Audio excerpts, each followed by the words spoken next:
En la función anterior teníamos y igual a menos 3x más 2 en la función anterior. Y igual a menos 3x más 2. ¿Cómo calcular el dominio y el rango acá? Atentos. El dominio y el rango lo podemos representar así. Dominio de la función, que lo voy a abreviar df de x, el rango de la función, que lo puedo abreviar r de f de x. Entonces, en las funciones lineales como esta, en una función lineal como esta, el dominio van a ser cualquier número que usted le dé. Por ejemplo, vimos que para este ejercicio le dimos el número menos 1, menos 2, menos 3, menos 4, menos 5 y le dimos el número 1, 2, 3, 4, 5. ¿Qué pasaba cuando yo lo reemplazaba en la función? Si yo reemplazo por menos 1 me da, por menos 2 me da un valor, por menos 3, por menos 1000 me da un valor. O sea, que a x yo le puedo dar cualquier valor. A esta función, a x, le puedes dar cualquier valor, negativo o positivo, incluso el 0. O sea, que el dominio van a ser todos los números reales, es decir, aquellos que van desde menos infinito hasta infinito positivo. ¿Y qué es esto? Todos los números reales. Y en el rango, que era lo vertical, veíamos que cada que le dabas un valor en x te da un valor en y, cada que le das un valor en x te da un valor en y, cada que le das un valor en x te da un valor en y. O sea, que el rango también en las funciones lineales como esta, el rango también van a ser todos los números, es decir, desde menos infinito hasta infinito positivo, es decir, todos los números reales. Profesor Eduardo, entonces siempre que tengamos una función lineal, ¿cómo se reconoce una función lineal? Porque el exponente de x es 4. El exponente de x es 1. ¿Ya? Esa es una función lineal porque el exponente de x es 1. Entonces, siempre que tengan una función lineal como esta, el dominio va a ser los reales y el rango va a ser también ¿qué? Los reales. Siempre, en toda función lineal, el dominio y el rango van a ser los números reales. ¿Claro hasta ahí? Nosotros aquí es una tabla de valores para poder graficar. Por ejemplo, vamos a hacer una tabla de valores similares donde le vamos a dar unos valores a x para obtener unos valores en y de esa manera poder obtener aquí una coordenada x, y. Entonces, por ejemplo, profesor, ¿qué valores le podemos dar? Pueden darle unos valores positivos y unos valores negativos también. Ejemplo, el valor 1, el valor, vamos a colocar esto, el valor 2, el valor 1, el valor 0, el valor menos 1 y el valor menos 2. Tenemos esos valores. Entonces reemplazamos. F de x es igual a x al cuadrado más 1, pilas, porque como aquí x está al cuadrado, entonces los valores van a ser más grandes. Empezamos. Si yo reemplazo por 2 aquí, entonces tendría f de 2 es igual a 2 al cuadrado más 1. 2 al cuadrado es 4 y 4 más 1 me da como resultado 5. Si reemplazo por 1, entonces sería 1 al cuadrado es 1 y 1 más 1 nos da 2. Si reemplazo por 0, 0 al cuadrado, oído, 0 al cuadrado es 0 y 0 más 1 es 1. Si reemplazas por menos 1, aquí tienes que tener mucho cuidado. Aquí voy a hacer un paréntesis de la siguiente manera. Cuando tú estás trabajando en la calculadora, haces esto. Donde tú escribas esto en la calculadora, por ejemplo, todos sabemos que aquí voy a reemplazar por menos 1, pilas. Entonces, si reemplazo por menos 1 al cuadrado más 1 y menos 1 al cuadrado más 1, en la calculadora te van a dar resultados diferentes.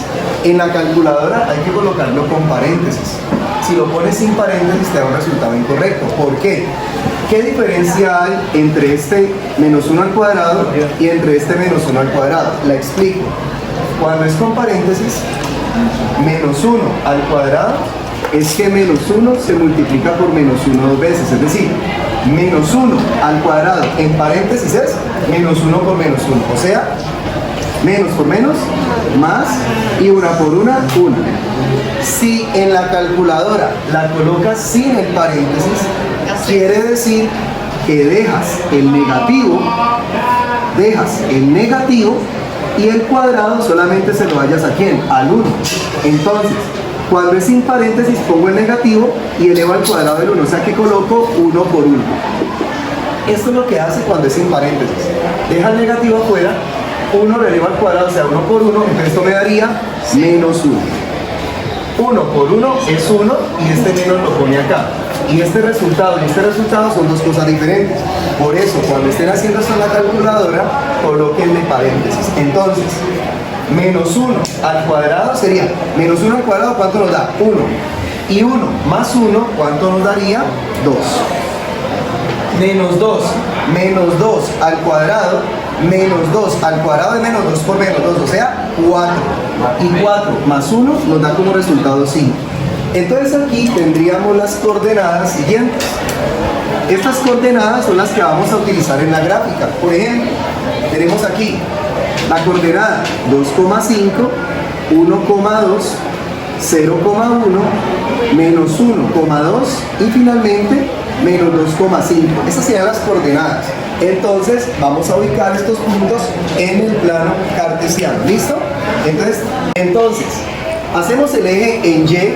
Noten ustedes que Y tiene números grandes positivos, o sea que no voy a necesitar la parte negativa. Es decir, en este caso vamos a hacer el eje X, por ejemplo, este sería el eje X.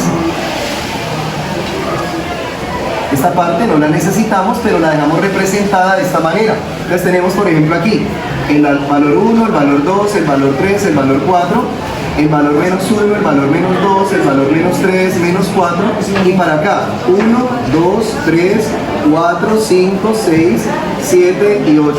Listo. Entonces vamos a graficar estos puntos.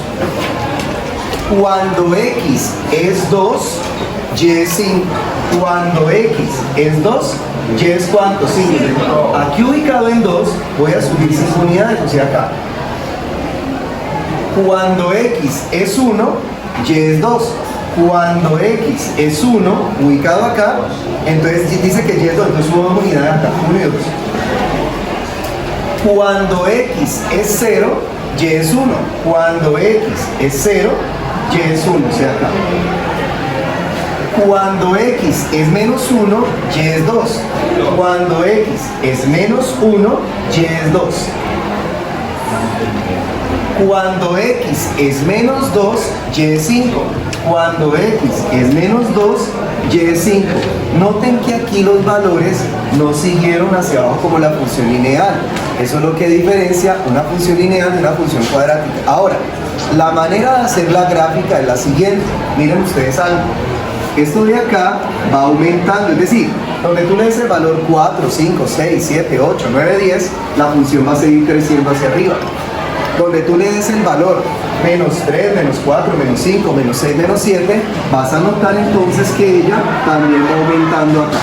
Entonces miren ustedes que esto que vemos acá es la gráfica de esta función cuadrática. Como el número que acompaña a X es positivo, abre hacia arriba. Pero si ese número fuera negativo, entonces ella no abriría hacia arriba, sino que abriría ¿hacia dónde? Hacia abajo. Entonces, vamos a comenzar de la siguiente manera. El dominio de esa función f de x, el dominio, recordemos que son todos los posibles valores que usted le puede dar a x. Hago una pregunta. ¿Qué valores yo le pude haber seguido dando a x? Yo le pude a esta función dar el valor de 4, de 5, de 6, de 7, de 8, 9, de 1000. Claro. Ahora, yo le pude haber dado a esta función el valor de menos 3, menos 4, menos 5, menos 1000, menos 1 millón. Entonces, ¿cuál es el dominio? Todos los números reales. ¿Qué es el dominio? Todos los posibles valores que usted le puede dar aquí a x. Entonces, quiere decir que el dominio va desde menos infinito hasta infinito positivo, o sea, todos los números reales. ¿Claro hasta ahí? Ahora, el rango de esa función f de x, entonces ya no miras lo horizontal, sino que nos enfocamos en este caso, muchachos, en lo vertical. Pilas, aquí sí no son todos los reales. Si ustedes miran el rango de la función, ya miro lo vertical. Pregunta, ¿dónde nace la función? Nace aquí. Aquí nace, repito, el rango es lo vertical, eso lo he dicho ya varias veces. El rango es lo vertical, nace aquí.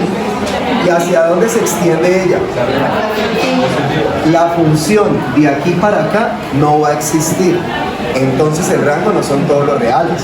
O sea que el rango sería más bien todos los números que vayan. El rango es lo vertical. ¿Desde dónde? Desde 1 hasta dónde? Hasta infinito positivo. Entonces mira que aquí el rango ya no es todos los reales. Entonces ahora sí, ¿cuál sería el rango? Repito, el rango es lo vertical. O sea que el rango iría ¿desde dónde? Desde 1. Ojo, incluyendo, esto ya lo habíamos visto. Recuerden que cuando es corchete incluye. Entonces el rango va desde 1 hasta infinito positivo. Entonces aquí ya no puedo escribir todos los reales. Este sería el rango. El rango son los valores posibles de y, o sea, desde 1 a infinito positivo. ¿Bien? Bueno, algo muy importante, muchachos, y es que este punto es donde nace la simetría. Profe, ¿cómo así simetría? ¿Qué quiere decir simétrico? Simétrico es que lo que está para un lado tiene que ser igual que para el otro lado. Entonces, aquí es donde está la simetría. Y hacer lo mismo de aquí para acá. Este punto que está aquí se llama vértice de la parábola. Repito, este punto, muchachos, se llama el vértice de la parábola. Pregunta, ¿qué coordenada es esa? ¿Esa qué coordenada es? Esta coordenada es que cuando x es 0, ¿cuánto es y? 1. Este es el vértice. Entonces, hay otra forma de calcular el vértice de la parábola. Profe, ¿cuál es la forma de calcular el vértice de la parábola? Recuerden que todas las funciones cuadráticas, la gráfica es una ¿qué? Es una, ¿cómo se llama esto? Una parábola. Pues todas las gráficas de las funciones cuadráticas se le llaman parábola. ¿Cómo calculamos el vértice de la parábola, Catay? Muy sencillo. Si vas a calcular el vértice de la parábola, entonces debes hacer x igual a 0. Siempre que quieras encontrar el vértice de la parábola, tienes que volver x igual a 0. O sea que hacemos esto. La función es y igual a x al cuadrado más 1. Muchachos, ayúdenme. ¿A quién tengo que volver 0? Entonces sería y igual a 0 al cuadrado más 1. O sea que sería 0 al cuadrado más 1. O sea que cuando x es 0, ¿cuánto vale y? 1. Y miren, esta es lo mismo que tenemos acá. Entonces, una forma que tenemos nosotros de calcular el vértice de la parábola sin hacer la gráfica es que hagamos x igual a 0. Reemplazamos y nos da y igual a 1. Entonces, este es el vértice de la parábola.